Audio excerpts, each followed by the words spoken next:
धेरै मान्छेहरूले चाहिँ जस्तै अब मैले पनि देखेको छु होइन, अब फ्रिल्यान्सिङबाट सुरु गर्दाखेरि होइन, अनि अब त्यसपछि चाहिँ बिजनेस सबैको त्यही हुन्छ इच्छा होइन, कति फ्रिल्यान्सिङ गर्नु, अब यसलाई टिम बनाऊँ, ठुलो हौँ, आफूले एक्लै काम गर्न मन लाग्दैन, बिजनेसतिर लागौँ भन्ने हुन्छ।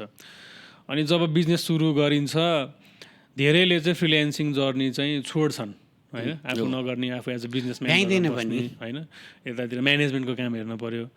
त्यो कुरा तपाईँले चाहिँ कसरी अब फ्रिल्यान्सिङ सँगसँगै बिजनेसलाई चाहिँ कसरी अब अगाडि बढाउनु? टिम हो। जस्तै चिया पसलमा एकजना टिम राखेर म्यानेजमेन्ट राखेको छु।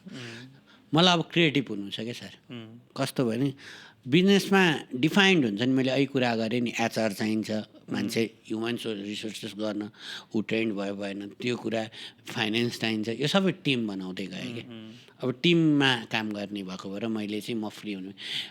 मलाई एउटा कुरा पोइन्ट मनपर्ने कुरा, बिजनेस गर्नलाई ओनर फ्री भएन भने बिजनेस एक्सपान्ड हुँदैन अरे। तपाईँ फ्री हुनुहुन्छ त, फ्रिल्यान्सिङ पनि गरिरहनु भएको छ, बिजनेस पनि गरिरहनु भएको छ। म मान्छेले हेर्दा, कतिले हेर्दा सुशान्त बिजी छ, मलाई कल गर्न मन लाग्दैन भन्नुहुन्छ, कतिले सुशान्त फ्री छ भने तपाईँले इच्छ्याउनु भयो र मैले चाहेँ भने म तपाईँकोमा आउँछु। टाइम मिलाउन सकिन्छ। अब यही कुरा गर्दा जस्तै तपाईँलाई के लाग्छ, बिजनेस गर्दाखेरि बढी नेटवर्क हुन्छ कि फ्रिल्यान्सिङ गर्दाखेरि बढी नेटवर्क बढ्छ त? नेटवर्क किन आजको दिनमा चाहिँ हामीले पनि के भन्छौँ भन्दा नेटवर्क इज यर फ्रिल्यान्सिङ गर्दा म एउटा कुरा भन्छु, मैले नसेको बेला इनड्राइभ गरेर र पठाउ गरेर पैसा कमाएको छु कि भने नि।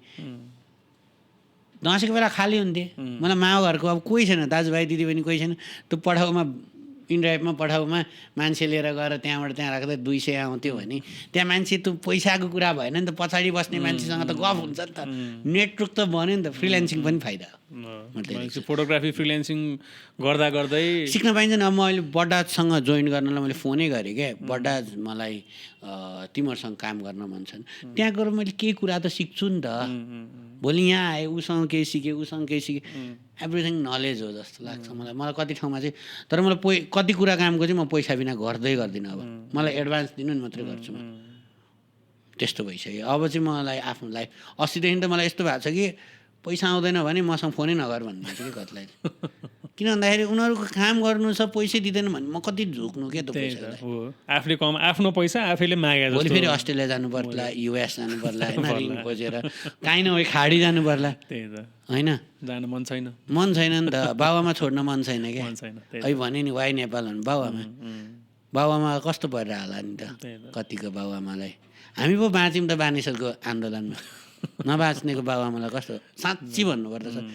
एकदम यहाँ बानेश्वरमा भएर बसिएको थियो नि त्यो दिनदेखि मलाई यो स्ट्रेट बाटो काम गर्नु छ। काम गरौँ, मेरो हातमा सिप छ। यसपालि एनपिएल गरेर मैले हात अझै साफ बनाएको छु। काम गर्छु, मलाई पैसा दिनु, म काम गरिदिन्छु।